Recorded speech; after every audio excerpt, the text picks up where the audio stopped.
have experienced and have gained skills in those things. One of them is soft tissue mobilization, as I have seen your company and gone through those information, and I have realized that you people are working on strength and you are focusing on strength and condition things, and I have realized that my this particular skill can be a beneficial in treating those or not just treating but also enhancing the muscle recovery part of athletes and people. That is ISTM, soft tissue mobilization, in which we just release the muscle so that it will increase the blood flow and increase the recovery. And the other technique that I have gained skill is dry needling, that is like directly uh, releasing the trigger through a needle which is directly inserted in the tender point or trigger point. That can be a beneficial uh, because I have focused on to gain these skills on manual therapy. And the third can is like sports taping, that is kinesio tape or rigid tape, or there are different sort of tapes which we do usually do apply on a sports person or a person who is suffering from pain, so that he can do their daily activities. It is a short term sort of thing, but it usually helps, and as strength and condition do require certain sort of prevention from injuries like ankle injuries or other injuries, that can be a beneficial technique Wow. for not just, yeah. Okay. Very good, very good. That's amazing. That's amazing. I got it. Okay, next question.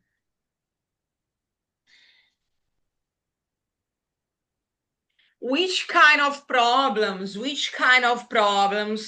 and issues you think that you will face in a daily basis in the clinic over here, in the clinic, just in case if you are successful, let me know which kind of problems, which kind of issues you will face, you will handle in a daily basis working with us here in the clinic. Let me know. Well, in terms of patient, what sort of patient am I going to gone through, or in terms of like problem that I have to adapt over there in Ireland? Yeah, Can you? exactly. The second option, if you, yeah, the problems that you are gonna face in the clinic, like maybe problems with clients, maybe problems with staff members. Which kind of problems and issues you think that you will face in a daily basis in the clinic? It's my question for you. Well, yeah, initially, as far as I think, is I would uh, go through the cultural adaptability sort of thing, because here in Pakistan are different sort of mentality and different sort of adapt the things that are going in Pakistan. And once I uh, came to Ireland or go through the clinical setting, I would go there. There will be an adapt I have to adapt those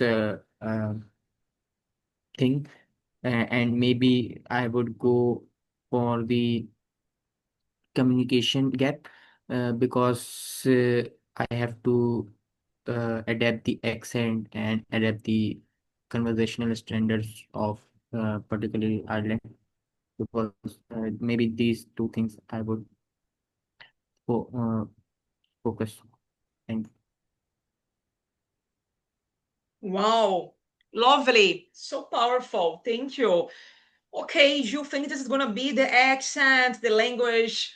You think that this is gonna be the it's more like the cultural adaptation, is it?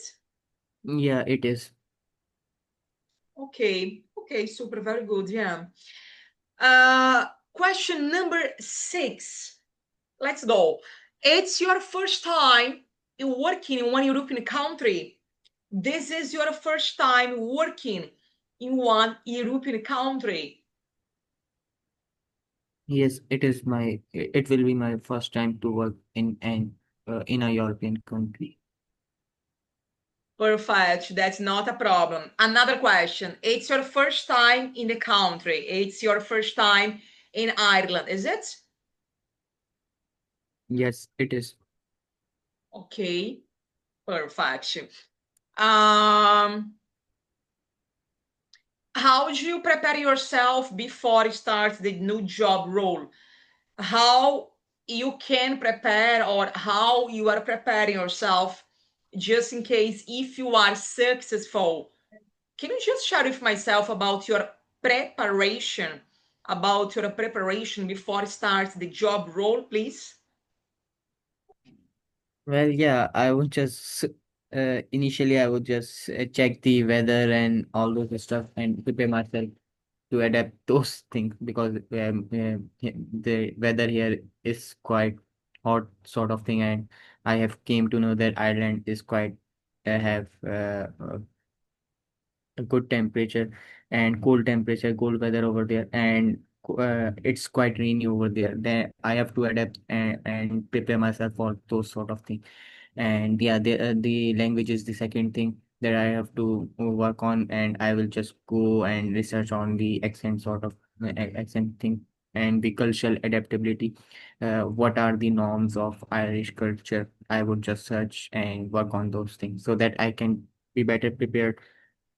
Just not if won't get the higher levels of things in those areas, but I would just know the basic of cultural things and the accent and linguistic things.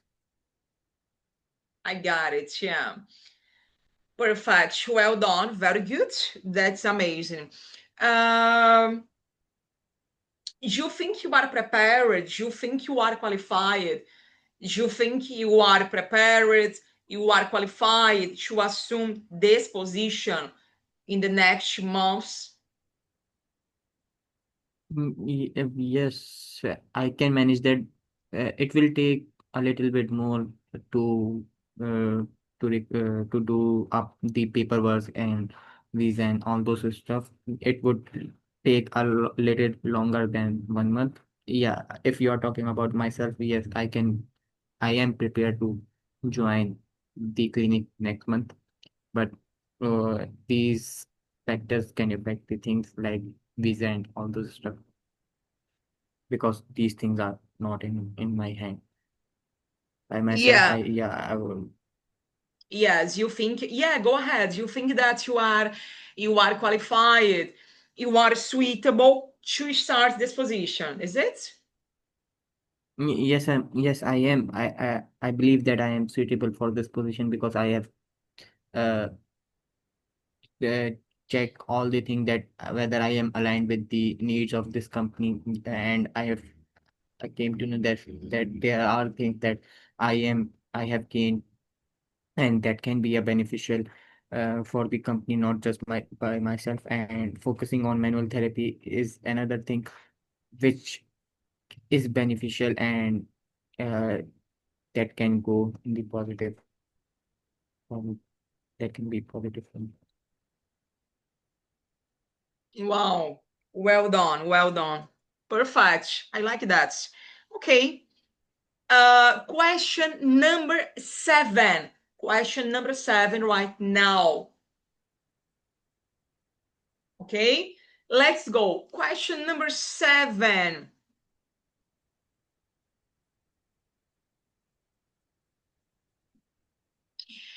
What do you do if your patient is not obedient? For example, what do you do if the patients do not demonstrate, uh, for example, if the patients don't agree with your plan, your treatment plan, and the patients completely decided do everything different everything in the another side.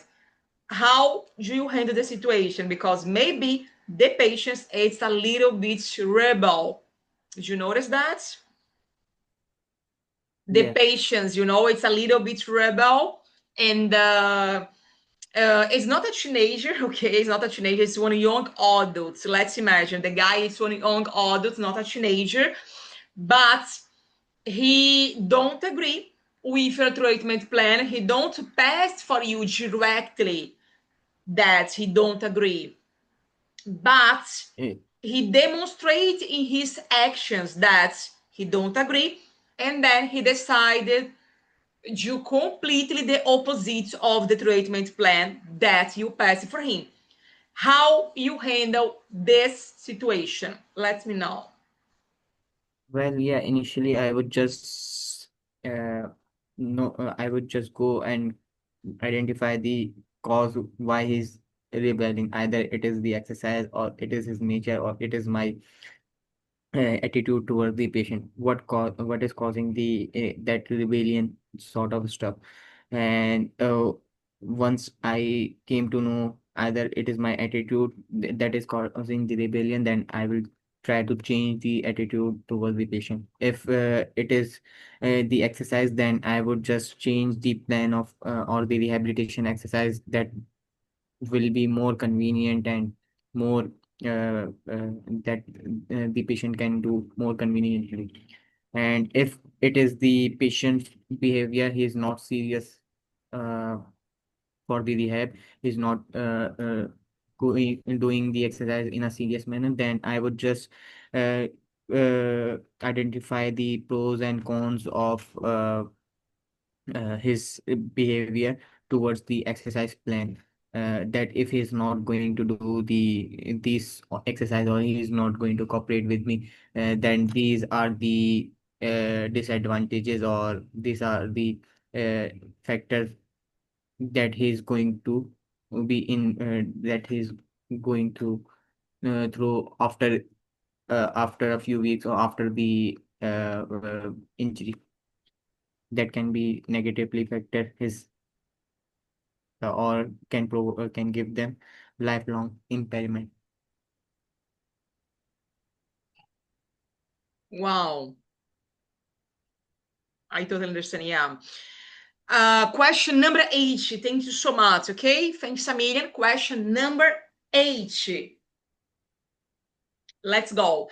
Sufyan, can we are finished in a couple of minutes, but before that, we have more questions. Question number 8.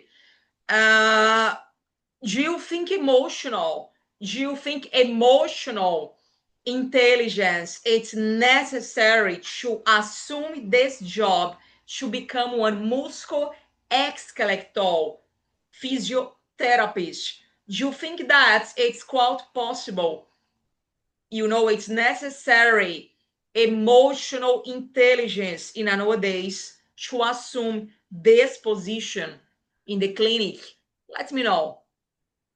Yes, it is important because the athletes or the normal people do go through certain emotional and psychological factors during their injuries. They do have a mindset or a psyche that we have to crack, and for that we have to I by myself have to think about the emotional aspect and psychological